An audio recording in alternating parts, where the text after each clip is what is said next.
की शान।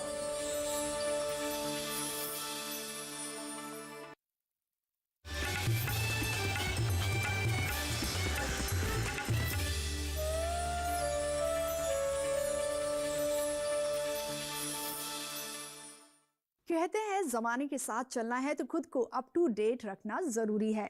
और अप टू डेट हम तब बनते हैं जब हमें अपने आसपास हो रही सभी चीजों की जानकारी हो।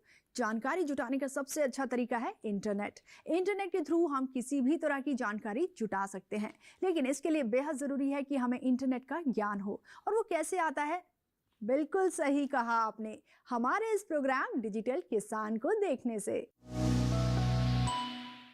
नमस्कार, मैं रिंकी त्यागी स्वागत करती हूं आप सभी का अपने इस प्रोग्राम डिजिटल किसान में। आपको बता दें कि इस प्रोग्राम में 3 सेगमेंट्स हैं। पहला डिजिटल पाठशाला, इसमें हम ऑनलाइन ऐप्स और उन्हें कैसे इस्तेमाल करें इसकी जानकारी देते हैं। दूसरा अर्थनीति, यहाँ बैंकिंग और ट्रेडिंग की बात होती है। वहीं तीसरा और आखिरी सेगमेंट होता है सरकारी योजनाओं से लाभ। इसमें हम किसानों से जुड़ी सरकारी योजनाओं की जानकारी आप तक पहुंचाते हैं। तो चलिए शुरू करते हैं अपना पहला सेगमेंट, डिजिटल पाठशाला।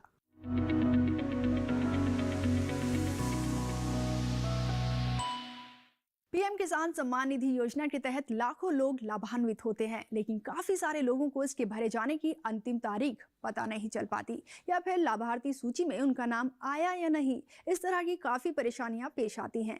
अब आपको आगे इस तरह की परेशानी ना पेश आए, इसके लिए आज हम आपको सरकारी वेब पोर्टल पीएम किसान के बारे में जानकारी देंगे। और इस पर जानकारी देने के लिए हमारे साथ हैं हमारे एक्सपर्ट अनुज गुप्ता जी।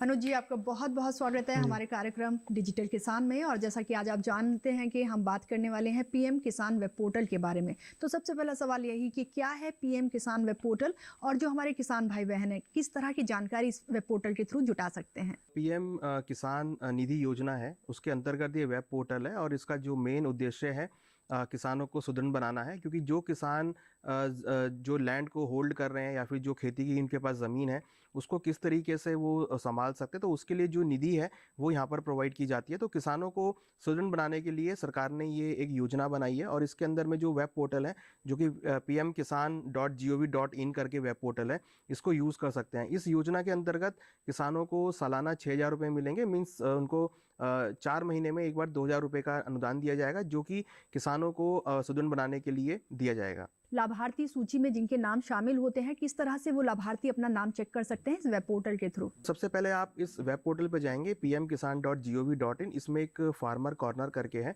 उस कॉर्नर में जब आप जाएंगे तो वहाँ पर एक बेनिफिशियरी लिस्ट आती है। तो वो बेनिफिशियरी लिस्ट जो है आपको चेक करनी है। अगर आपने किसान ने अपना KYC पूरा सही तरीके से किया है, जिसमें उन्होंने मोबाइल नंबर, आधार कार्ड, पूरी डिटेल अपनी डाली है, तो उसके बाद वो अप्रूव होने के बाद उसकी जो लिस्ट है, लिस्ट में आपका नाम मेंशन होगा। तो आप उस बेनिफिशियरी लिस्ट में जाकर अपना नाम चेक कर सकते हैं। अगर आपका नाम उसमें मेंशन है, किसान का नाम उसमें अगर है, तो उसको उस लिस्ट के अकॉर्डिंग जो अमाउंट है, जो निधि है, वो दी जाएगी। के में लॉगिन की बात करें तो वो किस तरह से किया जाएगा अनुज जी? देखिए, इस वेब पोर्टल में जब हम जाएंगे तो pmkisan.gov.in करके एक वेब पोर्टल है। उसमें जब जाएंगे तो फार्मर कॉर्नर है, उसमें जब आप क्लिक करेंगे तो जो लॉगिन करने का ऑप्शन आएगा, वहाँ पर आप अपने आधार नंबर से या मोबाइल नंबर से उसको लॉगिन कर सकते हैं। लॉगिन करने के बाद उसमें OTP आएगा।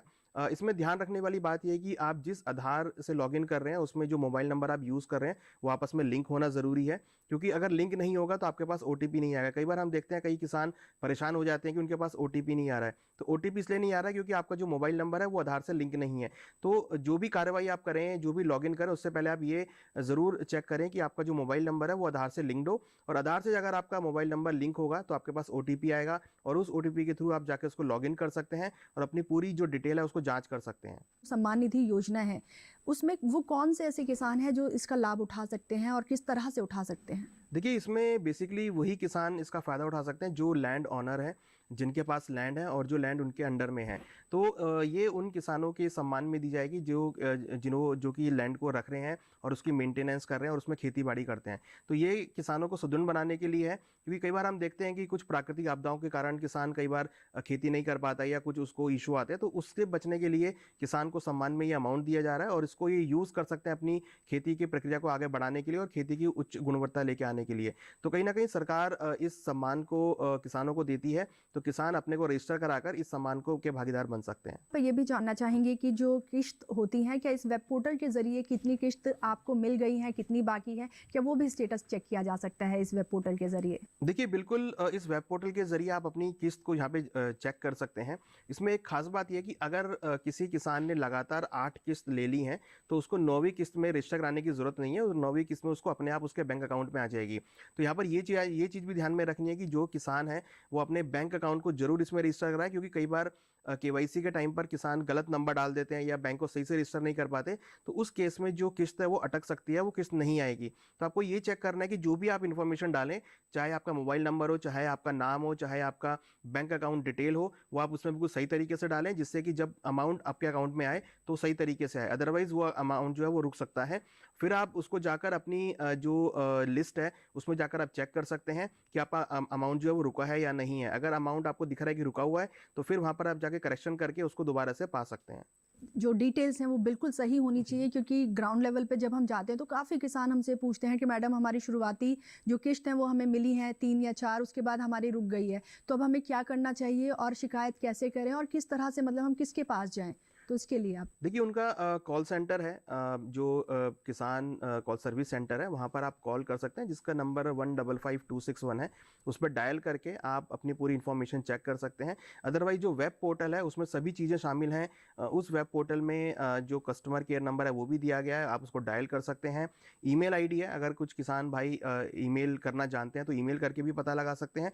अदरवाइज जो वेब पोर्टल है उसमें सभी ऑप्शंस दिए गए हैं, आप उन ऑप्शंस पे जाकर अपनी पूरी डिटेल चेक कर सकते हैं, किस्त के बारे में जान सकते हैं, केवाईसी को चेक कर सकते हैं, आप बेनिफिशियरी हैं या नहीं है वो चेक कर सकते हैं, और अपनी जो भी खेती संबंधी समस्या है उसके बारे में भी आपको वहाँ पे इन्फॉर्मेशन मिलती है, वो भी आप जाके चेक कर सकते हैं। अच्छा अनुज जी, आपने नंबर की बात की है, तो क्या ऑफलाइन तरीका भी है शिकायत करने का? कहाँ जाकर हमारे किसान भाई बहन अगर ऑफलाइन जाना चाहें तो कहाँ जा सकते हैं? देखिए वहाँ पर उनके सेंटर हैं, जो कस्टमर केयर सेंटर है वो सेंटर्स बने होते हैं, तो वहाँ पर जाकर आप चेक कर सकते हैं। ये हर एरिया में है, वहाँ पर जाकर भी आप अपनी जो डिटेल है वहाँ पर आप चेक करा सकते हैं। तो ऑफलाइन जाकर भी करा सकते हैं और ऑनलाइन भी फ़ोन करके भी करा सकते हैं, और ऑनलाइन भी अवेलेबल है, ईमेल के ज़रिए या फ़ोन के ज़रिए भी आप उसको चेक कर सकते हैं। तो अनुज जी, साथ ही साथ अब आप हमें ये भी बता दीजिए कि वेब पोर्टल को मोबाइल के जरिए किस तरह से यूज़ किया जा सकता है? देखिए मोबाइल के थ्रू आप इसकी ऐप डाउनलोड कर सकते हैं।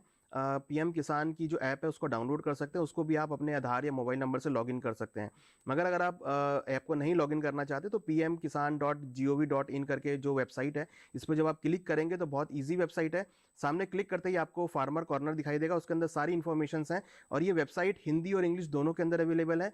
तो आप अगर हिंदी पढ़ना देखते हैं तो आप हिंदी में इसको कन्वर्ट करके चेक कर सकते हैं, सारी इन्फॉर्मेशन वहाँ पर अवेलेबल है। अदरवाइज आप मोबाइल ऐप को डाउनलोड करके प्ले स्टोर के थ्रू भी आप उसको लॉगिन कर सकते हैं। कि जो मोबाइल नंबर है वो लिंक्ड होना चाहिए आधार से। इन केस बाद में किसी का मोबाइल नंबर चेंज होता है तो वो किस तरह से ऑनलाइन जाकर अपना नंबर चेंज कर सकता है? ऐसी कोई सुविधा है वेब पोर्टल पे? देखिए आधार की और मोबाइल की अगर बात करें तो अगर आपका मोबाइल नंबर चेंज है तो आपको अपने आधार सिस्टम के थ्रू ही मोबाइल नंबर को चेंज करना पड़ेगा।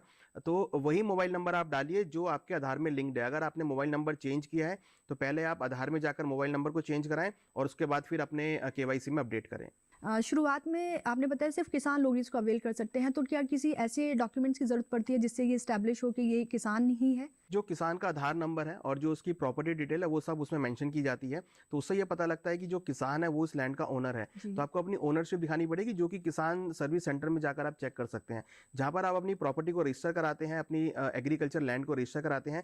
वहाँ से जो डॉक्यूमेंट्स मिलते हैं वो आप उसमें डाल सकते हैं, जिससे ये पता लगता है कि जो किसान है ये इस लैंड का प्रॉपर ओनर है, तो उसी ओनर के नाम से वो जो सम्मान राशि है वो उसके बैंक अकाउंट में आएगी। तो उम्मीद करते हैं आज के जो एपिसोड है जिसमें हमने स्पेशली आपके लिए आपकी मेल्स, क्योंकि हमें लगातार आती हैं और आप डिमांड करते हैं कि हमारी इंस्टॉलमेंट रुकी हुई है मैम, इसके ऊपर भी एपिसोड बनाएं, तो खासकर आज हम ये एपिसोड आपके लिए लेकर आए और पीएम सम्मान निधि योजना के बारे में जिनकी इंस्टॉलमेंट्स रुकी हुई हैं, उम्मीद करती हूँ वो इस वेब पोर्टल के जरिए अपनी शिकायत दर्ज करेंगे और जो भी उनकी रुकी हुई किस्तें हैं वो आपको जारी हो जाएंगी।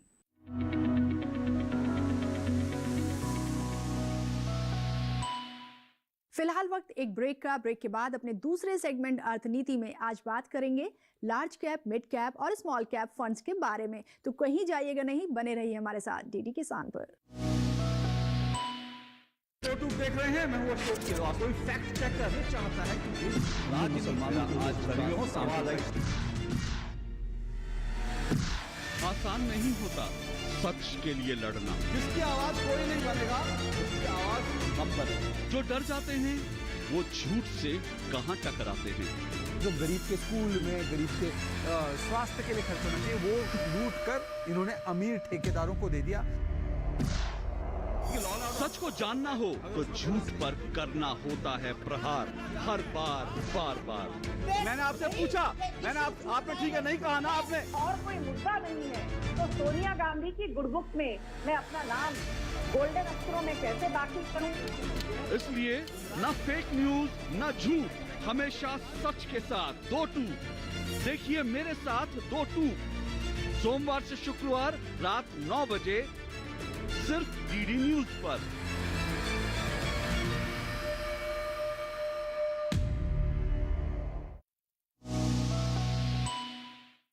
ब्रेक के बाद आप सभी का स्वागत है डीडी किसान पर। आप देख रहे हैं प्रोग्राम डिजिटल किसान।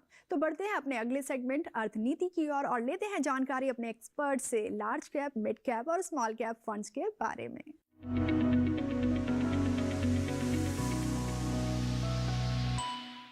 जब भी हम बात करते हैं तो हम बात करते हैं लार्ज कैप, मिड कैप और स्मॉल कैप की। आज अपने एक्सपर्ट से इन्हीं के बारे में बात करेंगे। तो अनुज जी, क्या है लार्ज कैप, मिड कैप और स्मॉल कैप फंड्स? देखिए, लार्ज कैप, मिड कैप और स्मॉल कैप ये जैसा कि नाम से समझ में आ रहा है कि ये मार्केट की कैपिटल के बारे में है। तो जिन स्टॉक्स की लार्ज कैप होती है उसको हम लार्ज कैप बोलते हैं, जिनकी बड़ी कैपिटल होती है, जिनकी थोड़ी कम कैपिटल होती है उसको हम मिड कैप बोलते हैं, और जिनकी छोटी कैपिटल होती है उसको हम स्मॉल कैप बोलते हैं। यहाँ पर अगर हम इसको परिभाषित करें तो जिन कंपनीज की कैपिटल 20,000 करोड़ से ऊपर की होती है वो जनरली लार्ज कैप में आती हैं। जिन कंपनीज की 5,000 करोड़ से लेकर 20,000 करोड़ के बीच में है वो मिड कैप में आती हैं, और जिन कंपनीज की कैपिटल 5,000 करोड़ से नीचे है वो स्मॉल कैप में आती हैं। तो ये इस तरीके से हम कंपनीज को, जो अलग अलग कंपनी को डिवाइड करते हैं उनके मार्केट कैप के हिसाब से। तो आप जैसे बता रहे हैं कि जो एक सिनेरियो है कि एक जो अमाउंट है उसके according mid cap, small cap और लार्ज कैप रहता है, तो इनके क्या कुछ फीचर्स हैं? देखिए, फीचर्स में इंपॉर्टेंट यही है कि जो कंपनी 20,000 करोड़ के ऊपर है उनका उसको हम लार्ज कैप बोलते हैं, और इनका कंट्रीब्यूशन अगर हम स्टॉक मार्केट में देखें तो काफ़ी हद तक रहता है। वहीं अगर हम मिड कैप की बात करें तो मिड कैप जो कि 5,000 करोड़ से लेकर 20,000 करोड़ के बीच की कंपनीज होती हैं और इनका कंट्रीब्यूशन भी कम रहता है। जो स्मॉल कैप होती हैं इसके अंदर अगर हम बात करें तो यहाँ पर जो कैपिटल साइज है वो 5,000 करोड़ से कम का रहता है। तो यहाँ पर अगर हम देखें तो जो वॉल्यूम अगर हम देखें तो इनका एज कंपेयर लार्ज कैप से कम रहता है। तो जनरली अगर हम एक म्यूचुअल फंड या स्टॉक मार्केट की बात करें तो इनका जो रेशो है वो भी इनके अकॉर्डिंग ही डिवाइड होता है कि जो जनरली लोग प्रेफर करते हैं लार्ज कैप में काम करना, लार्ज कैप के स्टॉक्स को परचेज करना, क्योंकि उनकी जो मोमेंटम होती है या उनका जो एक हम लेवल बोले तो इक्विटी मार्केट के अकॉर्डिंग रहता है। जबकि अगर आप मिड कैप की बात करें तो मिड कैप का जो लेवल होता है थोड़ा कम रहता है और स्मॉल कैप पे जो कंट्रीब्यूशन थोड़ा कम रहता है। तो वॉल्यूम वाइज भी इनको सेग्रीगेट किया जाता है और जो मार्केट कैप है उसके अकॉर्डिंग भी सेग्रीगेट किया जाता है इनको। तो एक इन्वेस्टर के लिए क्या ज़रूरी है, कौन सा लार्ज कैप में वो इन्वेस्ट करे या स्मॉल कैप में या फिर मिड कैप में, कौन सा बेहतर ऑप्शन है? ऑप्शन तो तीनों ही है। एज पर द रिक्वायरमेंट आप इन्वेस्टमेंट कर सकते हैं। जैसा आपने रिसर्च करी है कि कौन सा स्टॉक ऊपर जाएगा, कौन सा स्टॉक नीचे जाएगा, कौन सा स्टॉक अच्छा दिख रहा है। कई स्टॉक ऐसे हैं जो स्मॉल कैप में होने के बाद भी काफ़ी अच्छी रिटर्न्स देते हैं। कुछ ऐसे स्टॉक्स हैं जो लार्ज कैप में होने के बावजूद भी काफ़ी मूवमेंट नहीं कर पाते। तो on the basis of movement हम ये चेक करते हैं कि किस स्टॉक के अंदर मूवमेंट आने वाला है या किस स्टॉक का फंडामेंटल जो है वो काफ़ी स्ट्रॉन्ग है। तो जो कंपनी स्ट्रॉन्ग आपको दिख रही है और जो as per the SEBI regulations के अकॉर्डिंग काम कर रही है उस कंपनी में इन्वेस्टमेंट करना चाहिए। अगर वो लार्ज कैप है या मिड कैप है या स्मॉल कैप है, तो अगर वो कंपनी सेबी के अकॉर्डिंग है, कंप्लाइंस उसका पूरा है, गवर्नेंस पूरा है और अपनी जो बुक्स हैं वो काफ़ी अच्छी हैं और फंडामेंटली स्ट्रॉन्ग है, तो उन कंपनीज में इन्वेस्टमेंट कर सकते हैं। जनरली ये देखा गया है कि जो लार्ज कैप कंपनी होती है उनमें इन्वेस्टमेंट करने के लिए थोड़ा अमाउंट की ज़्यादा ज़रूरत होती है, जो स्मॉल कैप कंपनी होती है उनमें अमाउंट की कम रिक्वायरमेंट होती है। जी, क्या ये जो पोजीशनिंग है इनकी कंपनीज की क्या बदलती रहती है टाइम के साथ या मोस्ट प्रोबेबली मतलब एक फिक्स है इसी तरह में? देखिए, ये बदलती रहती है। अगर कोई कंपनी 5,000 करोड़ की कंपनी है, अगर वो जैसे ही 5,000 के ऊपर जाएगी तो मिड कैप में आ जाएगी। कोई कंपनी अगर 20,000 करोड़ की है जो भी मिड कैप में है, अगर उसकी कैपिटल 20,000 करोड़ के ऊपर जाएगी तो फिर वो लार्ज कैप में आ जाएगी। तो कंपनी की कैपिटल के ऊपर डिपेंड करता है। कंपनी की कैपिटल जैसे जैसे बढ़ेगी वैसे ही उसकी पोजीशन भी चेंज होती जाती है। आपसे ये भी जानना चाहेंगे अनुज जी, जैसे आपने बताया कि कोई लार्ज कैप कंपनी है, तो क्या जो स्टॉक मार्केट में हम जो मिड स्टॉक या लार्ज स्टॉक बोलते हैं वो कंपनीज के अकॉर्डिंग ही होता है या वो अलग होता है स्टॉक और कंपनीज से? देखिए, स्टॉक मार्केट में जो हम बोलते हैं वो बिल्कुल इसके सिमिलर ही होता है, क्योंकि यहाँ पर स्टॉक मार्केट के अंदर हम सेग्रीगेट करते हैं यहाँ पर बहुत सारे सेग्रीगेशंस हैं, जैसे आप सेक्टर वाइज भी सेग्रीगेट करते हैं, कैपिटल वाइज भी सेग्रीगेट करते हैं। तो ये कैपिटल वाइज सेग्रीगेशन है जिसमें हम 5,000 20,000 के जो सेग्रीगेशन है वो यहाँ पर देखा गया है। अदरवाइज एक सेग्रीगेशन और है जो मार्केट के मोमेंटम में है, जो कंपनी सबसे ज़्यादा स्टॉक मार्केट में रोल प्ले करती है, सबसे ज़्यादा उसका इंडेक्स में इंडेक्स जो है जैसे निफ्टी या सेंसेक्स के अंदर सबसे ज़्यादा रोल होता है, वो जनरली हाई कैप्स कंपनी होती हैं जिसको हम लार्ज कैप भी बोलते हैं। तो कहीं ना कहीं जिन कंपनीज का रोल थोड़ा कम रहता है वो स्मॉल कैप में आती हैं। तो कैपिटल वाइज भी इक्विटी मार्केट के अंदर ये सेम है, जैसे हमने यहाँ पर सेग्रीगेट किया है। जो म्यूचुअल फंड है और जो स्टॉक मार्केट है, क्या कुछ डिफरेंस है दोनों में, क्या सिमिलैरिटीज हैं? दोनों ही पहलू आप हमारे दर्शकों को बताएं। सिमिलरिटी ये है कि दोनों का ही इन्वेस्टमेंट स्टॉक मार्केट में होता है। डिफरेंशिएट ये है कि स्टॉक मार्केट में जब हम इन्वेस्टमेंट करते हैं तो सारे डिसीजन हमारे अपने होते हैं, हम क्या कैपिटल लगानी है, कब हमें एंट्री करना है, कब हमें एग्जिट करना है, कब हमें ट्रेड लेना है। जबकि म्यूचुअल फंड में जो डिसीजन होता है वो सारा फंड मैनेजर का होता है। जो भी हम इन्वेस्टमेंट करते हैं वो हम एक एएमसी को देते हैं, एसेट मैनेजमेंट कंपनी को। एसेट मैनेजमेंट कंपनी का जो फंड मैनेजर होता है वो मार्केट में पैसा लगाते हैं। तो यहाँ पर म्यूचुअल फंड में जो डिसीजन होता है वो पूरे फंड मैनेजर का होता है, जबकि स्टॉक मार्केट में जो डिसीजन होता है वो स्वयं इन्वेस्टर का होता है जो इन्वेस्टमेंट कर रहा है। दूसरी बड़ी बात, स्टॉक मार्केट में जो हम इन्वेस्टमेंट करते हैं उसमें थोड़ा सा रिस्क हाई रहता है, जबकि म्यूचुअल फंड में, क्योंकि यहाँ पर हम जो म्यूचुअल फंड में होता है उसमें यूनिट वाइज अलॉटमेंट होती है और जो इन्वेस्टमेंट होता है काफ़ी बड़े शेयर होल्डर्स का उसमें पैसा लगता है और एक अलग अलग जो इन्वेस्टर होते हैं वो पैसा लगाते हैं, तो वहाँ पर रिस्क कम रहता है। तो अगर आपको रिस्क ज़्यादा लेना है तो आप डायरेक्टली स्टॉक मार्केट में खुद इन्वेस्टमेंट कर सकते हैं, जिसमें रिटर्न्स भी अच्छे देखने को मिलते हैं। जबकि अगर हम म्यूचुअल फंड की बात करें तो यहाँ पर रिस्क थोड़ा कम है, तो यहाँ पे जो रिटर्न है वो भी थोड़ा सा कम है, मगर यहाँ पे सेफर साइड है, क्योंकि यहाँ पे इन्वेस्टमेंट जो है, जो डिसीजन है वो एक प्रोफेशनल का होता है जो कि फंड मैनेजर होता है, और उसकी जो ट्रैक रिकॉर्ड होती है वो सेबी के पास होती है। कब एक इन्वेस्टर को समय वो देखकर कब पैसा लगाना चाहिए कि this is the high time to invest the money? जब इकोनॉमी आपके अच्छे लेवल्स पे चल रही हो, जब सब चीज़ें सही चल रही हो, जब मार्केट अपने लोअर लेवल से रिकवर कर रही हो, तो उस टाइम पे पैसा लगाना चाहिए। जब कंपनी के रिजल्ट, जैसे कि अभी हम देखें रिजल्ट का सीजन आ रहा है और कंपनी की काफ़ी अच्छी कंपनीज के रिजल्ट्स भी काफ़ी अच्छे आ रहे हैं, तो ऐसी कंपनी को चुने जिनके रिजल्ट्स अच्छे आए हैं और जिनका जो फ्यूचर ग्रोथ है वो काफ़ी अच्छा है। वहाँ आप जो डिफरेंट कंपनीज अपनी रिसर्च रिपोर्ट पब्लिश करती हैं, आप उन रिसर्च रिपोर्ट्स को जाके चेक कर सकते हैं और उसके अकॉर्डिंग आप इन्वेस्टमेंट कर सकते हैं। तो जनरली सेबी के द्वारा ये इनिशिएटिव लिया जाता है कि जो भी रिसर्च रिपोर्ट होती है वो एक जो रिकॉग्नाइज्ड रिसर्च फर्म्स हैं वो इसको मेंटेन करती हैं, इसको बनाती हैं। आप उन रिसर्च रिपोर्ट्स को जाके चेक कर सकते हैं और फंडामेंटली डेफिनेटली उन कंपनीज को चेक करें जिनके फंडामेंटल काफ़ी स्ट्रांग हैं और जिनके रिजल्ट काफ़ी अच्छे आए हैं।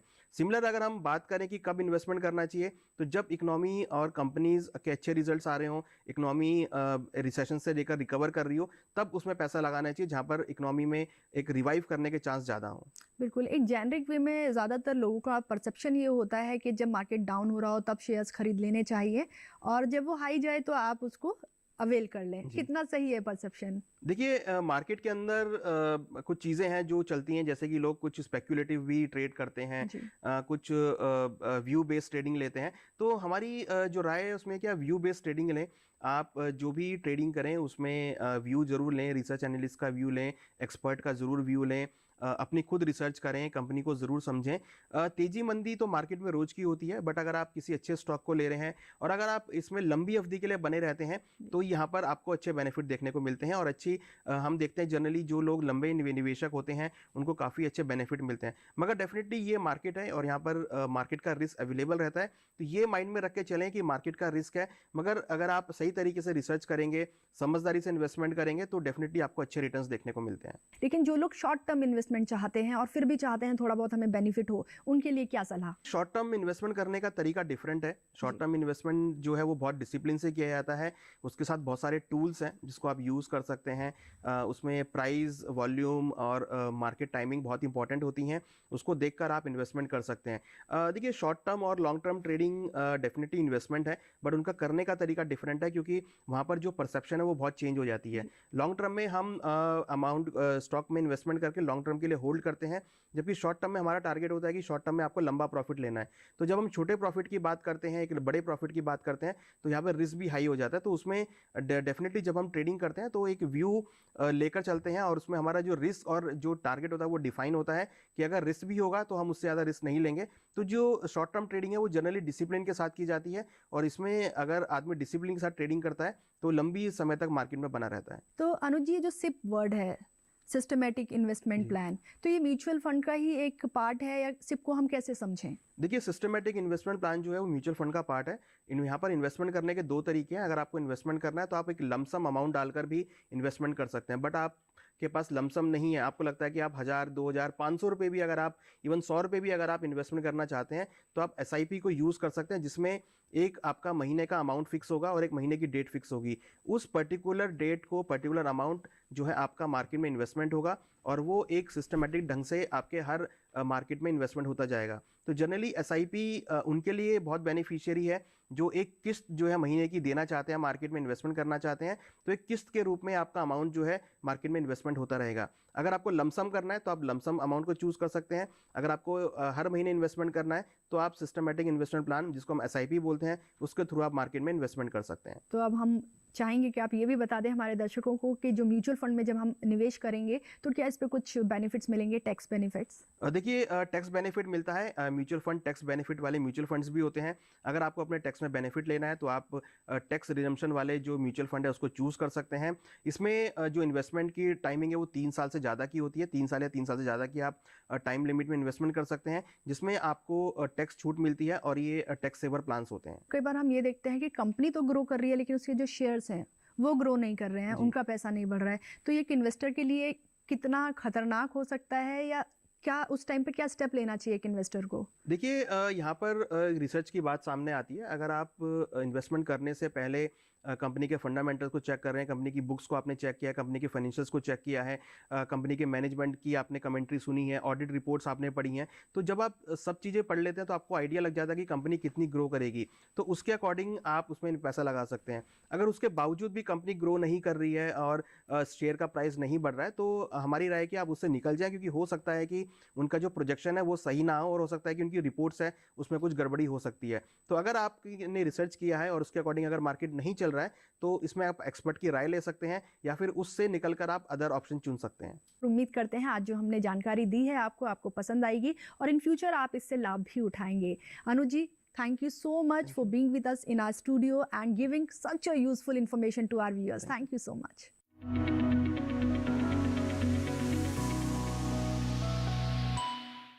तो हम आप पहुंचे हैं अपने तीसरे सेगमेंट में, जिसमें हम आपको बताते हैं कृषि से जुड़ी सरकारी योजना के बारे में।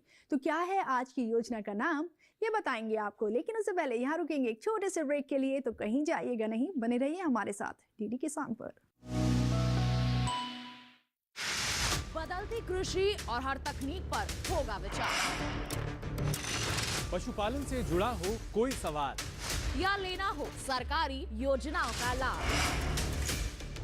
या बात हो कृषि उत्पादों की पहचान की, देखिए विचार विमर्श हर शनिवार रात 10 बजे सिर्फ दूरदर्शन किसान चैनल पर।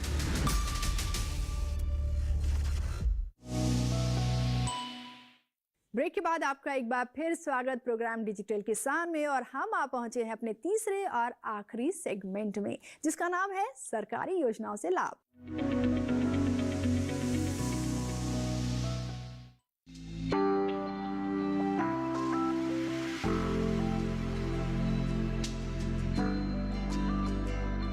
जल के बिना जीवन की कल्पना भी नहीं की जा सकती। खेती किसानी के लिए भी पानी बहुत जरूरी है, लेकिन देश के कई हिस्सों में भूजल यानी जमीन के अंदर मौजूद पानी का स्तर लगातार कम हो रहा है, जिस कारण न सिर्फ वहां के लोगों को पीने के पानी की समस्या हो सकती है, बल्कि किसानों को भी खेती के लिए पानी की कमी की समस्या से जूझना पड़ सकता है। हालांकि घटते भूजल स्तर को सुधारने की दिशा में सरकार लगातार प्रयास कर रही है। इसी क्रम में प्रधानमंत्री श्री नरेंद्र मोदी जी ने 25 दिसंबर 2019 को अटल भूजल योजना की शुरुआत की थी। अटल भूजल योजना को अटल जल के नाम से भी जाना जाता है। ऐसे समय में जब देश के कुछ राज्यों में भूजल स्तर घट रहा है, तो भूमिगत जल में सुधार लाने के लिए अटल भूजल योजना एक बेहतर प्रयास साबित हो रही है। पानी की समस्या से निपटने के लिए शुरू की गई अटल भूजल योजना पर 5 सालों में 6000 करोड़ रुपए खर्च होंगे, जिसमें से 50% यानी 3000 करोड़ रुपए वर्ल्ड बैंक से ऋण के रूप में हैं और बाकी 50% यानी 3,000 करोड़ रुपए की बजटीय मदद केंद्र सरकार करेगी। राज्यों को केंद्रीय मदद अनुदान के रूप में दी जाएगी, यानी राज्यों पर इस योजना का वित्तीय बोझ नहीं पड़ेगा। अटल भूजल योजना 5 सालों की अवधि यानी 2020-21 से 2024-25 में लागू की गई है। इस योजना का मकसद देश के उन इलाकों में भूजल के स्तर को ऊपर उठाना है जिन इलाकों में भूजल का स्तर काफी नीचे चला गया है। इन राज्यों में गुजरात, हरियाणा, कर्नाटक, मध्य प्रदेश, महाराष्ट्र, राजस्थान और उत्तर प्रदेश शामिल हैं। अटल भूजल योजना के अंतर्गत इन 7 राज्यों के 78 जिलों में 8,350 गांवों को फायदा मिलेगा। ये राज्य भारत के कुल भूजल के दोहन के संदर्भ में 25% प्रतिनिधित्व करते हैं, जहां अत्यधिक दोहन वाले, अत्यधिक जोखिम और कम जोखिम वाले ब्लॉक हैं। अटल भूजल योजना का उद्देश्य भूजल प्रबंधन को बढ़ावा देना और किसानों की आय को दोगुना करना है। योजना के तहत सरकार खेती के लिए पर्याप्त मात्रा में जल भंडारण करना चाहती है। भूजल योजना का क्रियान्वयन जल संसाधन, नदी विकास और गंगा संरक्षण विभाग, जल शक्ति मंत्रालय द्वारा किया जा रहा है। अटल भूजल योजना में एक प्रावधान किया गया है जिसके तहत अच्छा काम करने वाली ग्राम पंचायतों को ज्यादा आवंटन दिया जाएगा। योजना के तहत राज्यों को अनुदान के रूप में मदद दी जाएगी। इतना ही नहीं, सरकार की ओर से जल सुधार के लिए जागरूकता अभियान भी चलाए जाएंगे। ये योजना न सिर्फ जल निकायों को पुनर्जीवित करने में मदद करेगी, बल्कि इस योजना के जरिए खास तौर से ग्रामीण क्षेत्रों में भूजल के स्तर में भी सुधार होगा।